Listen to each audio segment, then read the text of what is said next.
les 100 jours de Maître Claude Nyamugabo à la tête de la province du Sud-Kivu.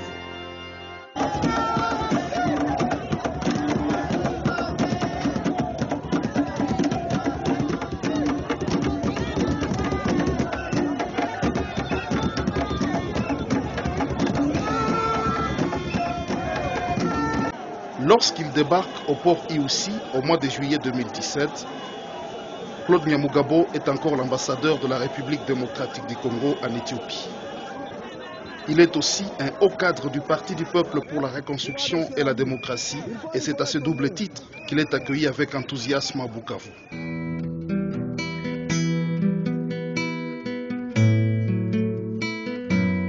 Après ses vacances, il rentre à Kinshasa, laissant derrière lui une ville conquise par des rumeurs qui le désignent comme le successeur du gouverneur Marcelin Tchambo, qui est sous le coup d'une motion de censure à l'Assemblée provinciale. Même si monsieur l'ambassadeur demande toute initiative dans ce sens, les jours, les mois qui ont suivi ont été porteurs de leur part de vérité, avec notamment l'élection de Maître Claude Nyamugabo à la tête du Sud-Kivu. Et 31 bulletins ont voté pour M. Nyamugabo. 31 voix, vous comprenez bien que c'est rassurant et c'est encourageant pour notre gouverneur qui vient d'être élu pour diriger la province du Sud-Kivu. Voici donc l'histoire d'un homme qui, en 100 jours d'exercice du pouvoir, imprime ses marques, son style et sa méthode. Nous ne pouvons que saluer l'arrivée du nouveau gouverneur, M. Claude Nyamugabo, qui est un jeune gouverneur. Nous sommes de cette génération qui réclamons à corps et à cri le renouvellement de la classe politique. Donc nous avons accueilli avec satisfaction l'avènement d'un jeune à la tête de la province et nous sommes en train de suivre pas à pas toutes ces réalisations, tous ces mouvements. Nous les scriptons de très près. Nous sommes une structure citoyenne très engagée et on fait de la bonne gouvernance notre cheval de bataille. La remise et reprise entre le gouverneur élu et le gouverneur par intérim intervient dans un climat empreint de cordialité et d'échange d'amabilité entre le professeur Kalonda Mboulou et maître Claude Nyamugabo. La cérémonie ouvre la voie à l'investiture de ministres provinciaux par l'Assemblée provinciale ce 11 octobre 2017. L'occasion pour le gouverneur de décliner son programme dans un discours qui fera date. Ce programme s'articule autour des axes prioritaires suivants. 1. La sécurité. 2. L'administration et la politique. 3. Les services sociaux de base. 4. L'économie. 5. Les infrastructures, l'urbanisme et l'habitat. 6. L'environnement.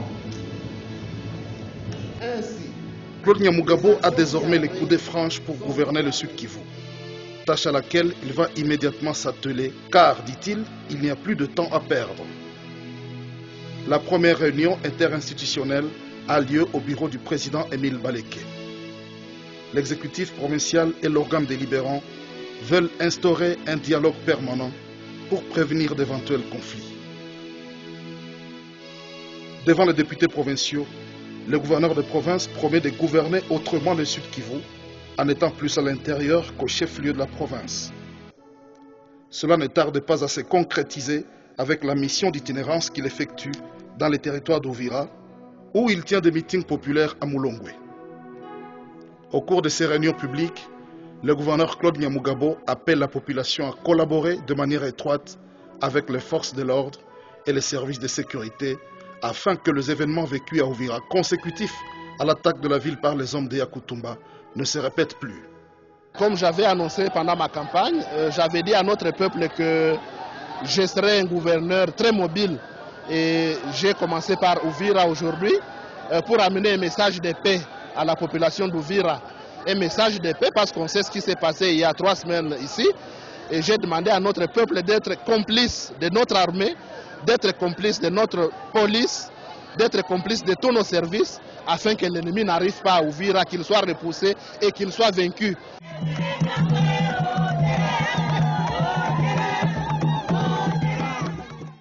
Moi, en tant que notables d'Uvira, je ne peux qu'apprécier. Je ne peux qu'apprécier ce travail, d'ailleurs promis par le chef de l'État et qui se voit être réalisé par le gouverneur. Franchement, toute la population attend que l'eau coule. Et si l'on considère la densité de la population à Uvira, et je pense que ce projet-là, comme je l'ai entendu, c'est un projet qui va toucher près de 100 000 personnes. 90 000, c'est déjà presque 100 000. C'est le 1/4 de la population d'Uvira. Je viens poser la pierre pour réaliser ainsi une promesse du chef de l'État, son Excellence Joseph Kabila Kabange, qui avait promis de l'eau potable à la cité d'Uvira et qui a fait de l'eau une de ses priorités.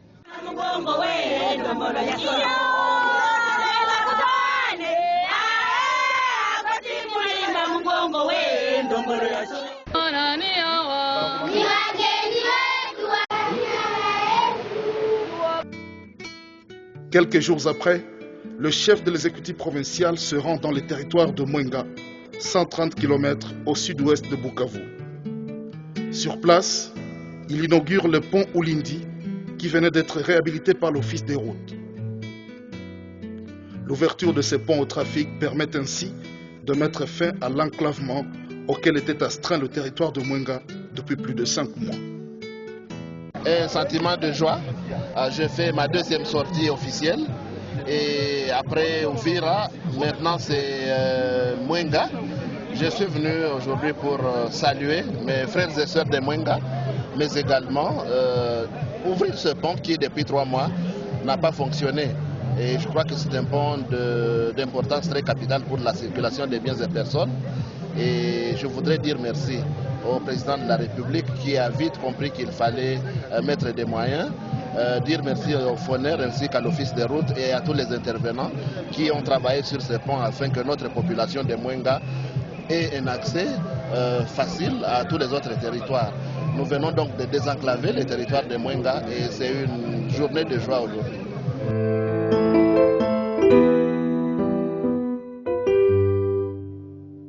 Pendant ce temps, dans la partie nord de ce territoire, à Luinja, le problème de l'exploitation artisanale de l'or se pose avec acuité.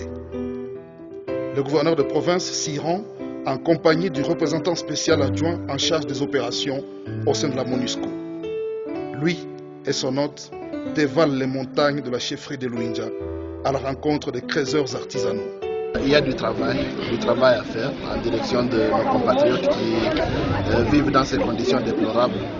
Et nous, en tant que gouvernement, nous allons tout mettre en œuvre pour échanger avec les partenaires. Nous avons déjà le privilège d'avoir la MONUSCO ainsi que d'autres organisations des Nations Unies qui sont dans cette visite. Et nous allons échanger pour que ces enfants que nous avons vus dans les carrières minières rentrent à la maison pour étudier.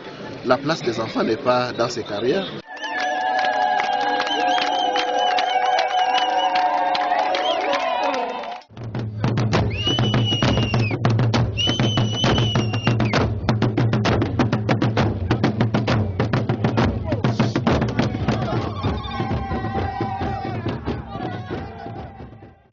À l'anniversaire du Mwami de Kabaré et de ses prédécesseurs, le gouverneur Claude Nyamugabo, un fils du terroir, rehausse sa présence la cérémonie au cours de laquelle le grand-père et le père de l'actuel chef de chefferie sont vénérés pour leur rôle respectif dans le développement de Kabaré et du Boucher en général. Ce 15 décembre 2017 est un jour mémorable pour le territoire d'Idjui. Maître Claude Nyamugabo, gouverneur du Sud Kivu, est en visite officielle dans la chefferie Tamboka, Idjui Sud. L'accueil est tout simplement chaleureux depuis le port de Kachoufou où le gouverneur tient un meeting jusqu'à Buruhuka.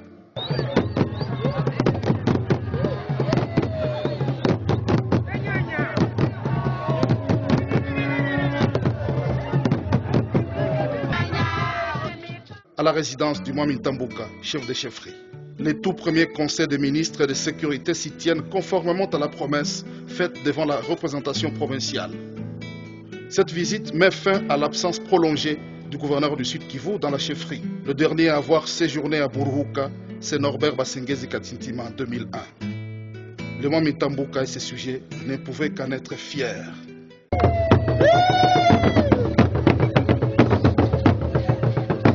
Au même moment, le vice-gouverneur Hilaire Kikobia s'est trouvé dans les territoires de Chabunda, où il a posé la première pierre des travaux de construction du pont Youyou.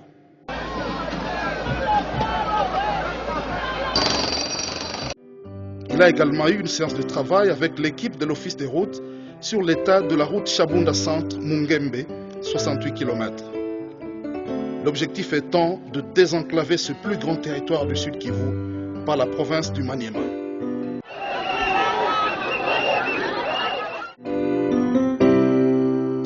Aujourd'hui, nous sommes quand même en train de constater que le gouverneur Nyamugabo est en train de faire quand même des efforts dans ces domaines, parce que nous l'avons vu déjà dans, je pense, 3 ou 4 territoires. Pas si tard qu'il y a quelques jours, il était encore dans les territoires de Fizi, à Baraka. Et nous sommes en train de saluer quand même cette proximité, cette tendance à se rapprocher de ses administrés. C'est parce qu'en allant à l'écoute de ses administrés, en allant à l'écoute de l'intérieur, du fin fond du Sud Kivu, qu'il sera mis au parfum des réels problèmes et des demandes et des desiderata de la population. Donc c'est une démarche que nous saluons, que nous sommes en train d'encourager et d'inviter le gouverneur à aller même au-delà des chefs-lieux de territoire. Mais les premiers mois du gouverneur Maître Claude Nyamugabo ne sont pas sans difficulté et le nouveau gouverneur doit absolument les affronter pour tester sa capacité à faire face aux défis qui se dressent sur sa route. Son baptême de feu intervient au mois de novembre. À l'appel de l'opposition et de la société civile, 2 journées villes mortes sont observées mais diversement suivies. Si au centre-ville, les magasins sont fermés et la circulation des véhicules quasi inexistante, à l'essence, à Kadoutou et à Bagira, la ville est vivante. Le gouverneur s'y rend au souci des habitants de ces 2 communes de vaquer librement à leurs occupations, s'ajoute leur soif de voir leur gouverneur. Il se rend à l'essence où seule sa présence change la donne, une foule en liesse l'accueille. Il en aide même à Kadoutou avant que finalement une caravane motorisée ne se forme derrière son convoi dans un centre-ville qui pourtant était donné pour mort à la suite du mot d'ordre de l'opposition. Sa visite au marché de Nyawera, un marché qui tourne à plein régime, finit par convaincre presque tout le monde que la ville de Bukavu n'est pas restée morte.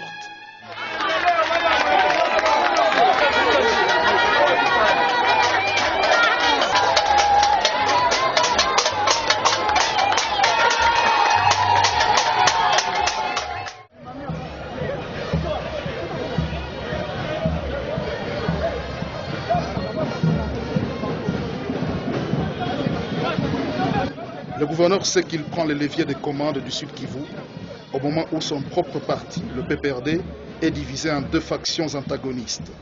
Les uns se réclamant de Bazalendo et d'autres de Tichambistes, en référence à l'ancien gouverneur Marcelin Tichambo. Le nouveau gouverneur de province est donc le nouveau secrétaire exécutif provincial du parti. Il convoque une réunion au cours de laquelle est scellée la réconciliation entre les 2 partis. L'arrivée du camarade Maître Claude Nyamugabo, gouverneur de province et aussi secrétaire exécutif fédéral de notre parti en province, est tombé à point nommé. À point nommé, pourquoi? Parce que d'abord, comme vous veniez de le dire tantôt, Claude Nyamugabo, il a réussi un grand coup sur le plan politique. D'aucuns étaient plus ou moins pessimistes sur le fait que le PPRD était un géant qui était en train de s'effondrer définitivement. Mais il a réussi, contre toute attente, à réunifier d'abord les grandes tendances. C'est quand un avion prend son envol qu'on peut imaginer un peu la façon dont le voyage va se passer. Si je dois réfléchir un peu dans ce sens, une réflexion par analogie, je dirais que Nyamugabo, en tant que commandant en chef du parti, en tête de l'avion PPRD, notre décollage est très bon. C'est-à-dire que le vol nous rassure, il est très prometteur, il va nous conduire à bon port. C'est donc une ère nouvelle qui commence pour le parti présidentiel au Sud Kivu. La réconciliation impulsée par Claude Nyamugabo récolte déjà ses fruits quelques mois plus tard avec les adhésions massives au sein du parti. À Niantende, 5000 nouveaux membres adhèrent au PPRD au cours d'une cérémonie qu'on n'oubliera pas de sitôt, présidée par le nouveau secrétaire exécutif provincial. Un nouveau bureau du parti doté d'une connexion Internet est ouvert au public. D'autres adhésions ont eu lieu à Tchibanda et à Momosho. Pour leur part, les responsables du PPRD dans les 8 territoires reçoivent des moyens pour payer les loyers pour que renaisse le parti. L'architecte de la revitalisation du PPRD au Sud Kivu n'hésitera pas à parler du retour d'un géant dans l'espace politique au Sud Kivu. Le géant est de retour sur scène et le géant va continuer son bonhomme de chemin afin que les élections de 2018 soient les élections gagnées par le PPRD. Le PPRD et d'autres partis de la majorité présidentielle continuent à affûter leurs armes en vue de la bataille électorale en 2018. Une centrale électorale de la majorité présidentielle est installée à Bukavu et sera dirigée par le gouverneur de province, Maître Claude Nyamugabo.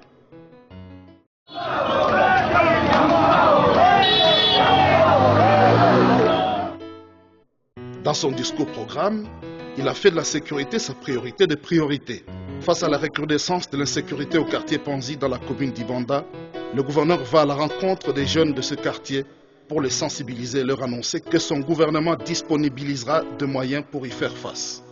Mais en ce début du mois de novembre, la quiétude des habitants de Bukavu va être fortement perturbée. À la suite de sa suspension pour manquement grave dans l'exercice de ses fonctions, le coordonnateur de la cellule de lutte contre la fraude minière, Kayonga Abbas, et ses hommes résistent à une opération de désarmement. Bukavu s'est réveillé sous les tirs. La résidence de Kayonga Abbas, épicentre de combat, est conquise par les FARDC. Le gouverneur de province y arrive et y découvre un arsenal militaire impressionnant. Kayonga et ses hommes se sont rendus à la MONUSCO. Le gouverneur de province demande et obtient que le rebelle et sa garde soient remis aux autorités congolaises.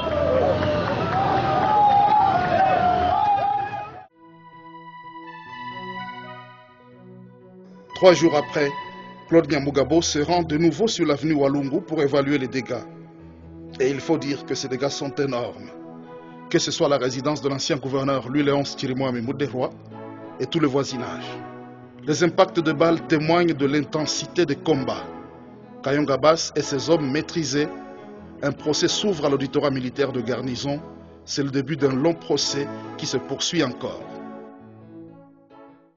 Nous avons senti lors de l'arrestation de Abbas, la population était derrière lui. On a applaudi vraiment qu'il vient vraiment, c'est un peu d'apaiser les tracasseries posées par Abbas. Alors nous avons compris que nous avons eu quand même un gouverneur qui voit de loin ce qui tracasse la population.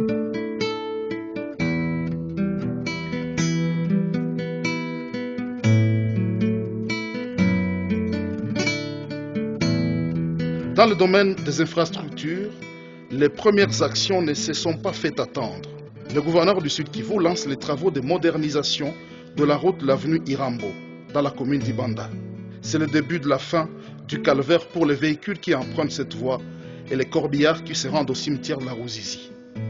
Le côté négatif, c'est notamment quelques travaux qui ont été lancés et qui, juste après leur lancement, ont été stoppés.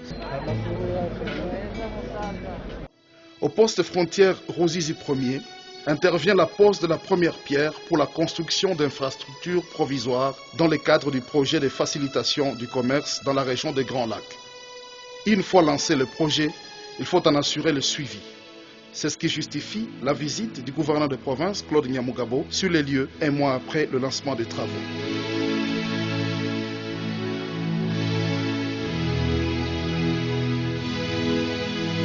À Ruzizi 2, sur la route nationale numéro 29B, les travaux entrepris se sont arrêtés aux grandes dames des usagers de cette route. Claude Nyamugabo décide de relancer le projet pour que cette fois-ci, il aille jusqu'à son terme. Ce projet issu d'un partenariat public-privé bénéficie désormais d'un soutien financier du FONER, le Fonds national d'entretien des routes.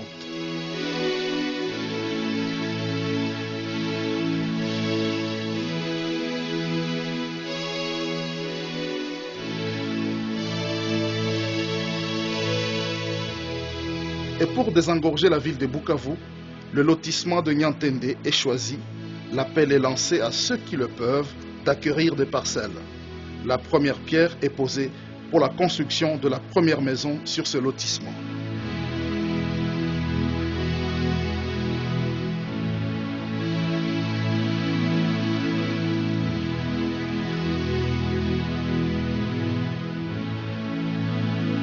Au nombre d'événements marquants de ces 3 premiers mois, il y a certainement le lancement des travaux de construction du stade provincial moderne de Bukavu à Niantende. Tout Bukavu politique s'est déplacé dans cette petite bourgade située à Jet-Pierre du chef-lieu du Sud Kivu. Aux commandes d'une pelleteuse, le premier citoyen de la province lance les travaux qui vont durer 12 mois. Et le stade aura 9280 sièges sur une superficie de 20 000 mètres carrés.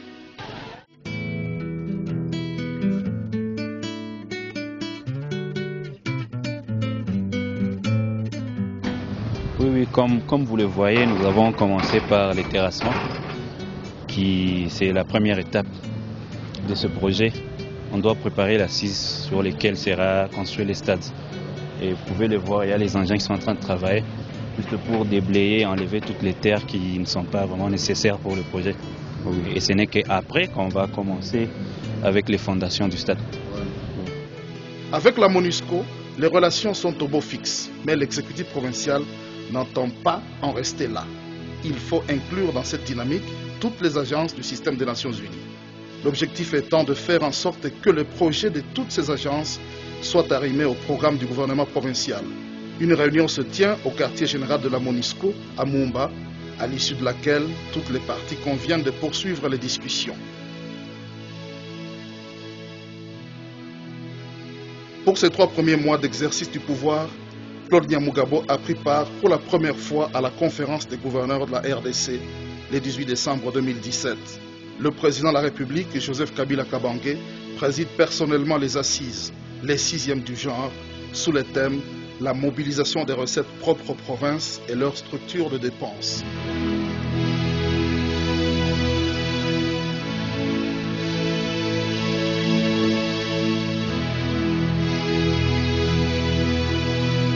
Le Sud Kivu se remet petit à petit sur le rail sous le leadership du gouverneur Claude Nyamugabo, en étroite collaboration avec le vice-gouverneur Hilaire Kikobia.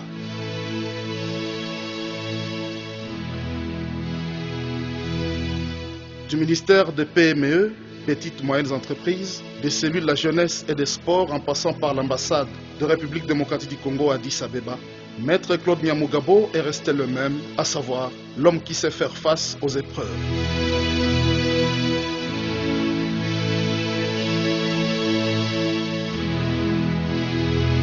Plaise à Dieu que cette bonne dynamique ne s'arrête jamais.